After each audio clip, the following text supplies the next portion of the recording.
It's only because of you, it's only because of your struggle that we are here today, that we have an acknowledgement of the truth that you've been fighting to have exposed. Thanks, Chair. The first thing I want to do is just to pay tribute to all of the relatives, the survivors. Your struggle, your determination, your resilience is incredibly inspiring. Against the backdrop of experiencing such horrific tragedy, trauma, and then faced with a state determined to cover up what happened, determined to block the struggle for the truth, and in the face of you and your loved ones being slandered, being lied about, just keeping going. Obstacle after obstacle, no justice here, no justice there, one door after another closed to you, and just keeping going. It is really, really remarkable. It is inspiring.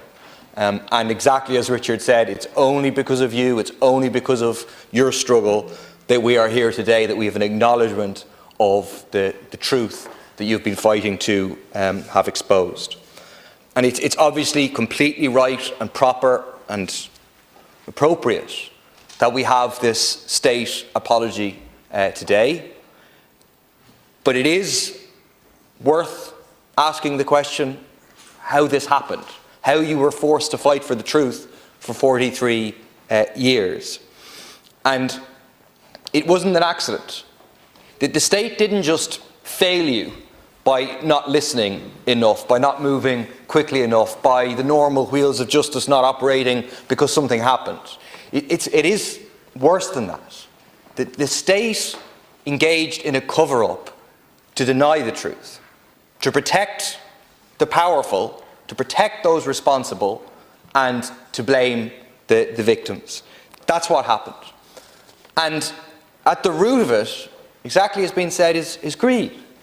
You know, the essence of this horrific tragedy is the greed of people who wanted to make as much money as they possibly could without regard to the fire regulations and without regard to people's lives.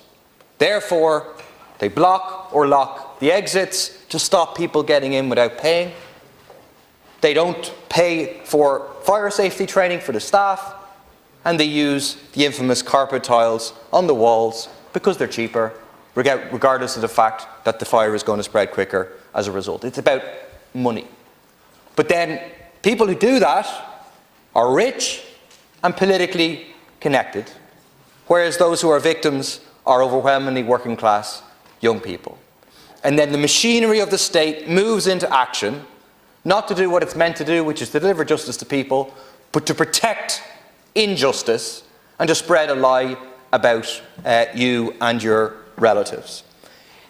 That's what the Keane report is about. There's no other way that it makes sense that he can write that the evidence of a motive for a deliberate act of arson on the premises remains tenuous, and go on in that terms, and yet also find that the more probable cause was arson. This was part of a cover-up, part of a slander, part of a lie against yourselves.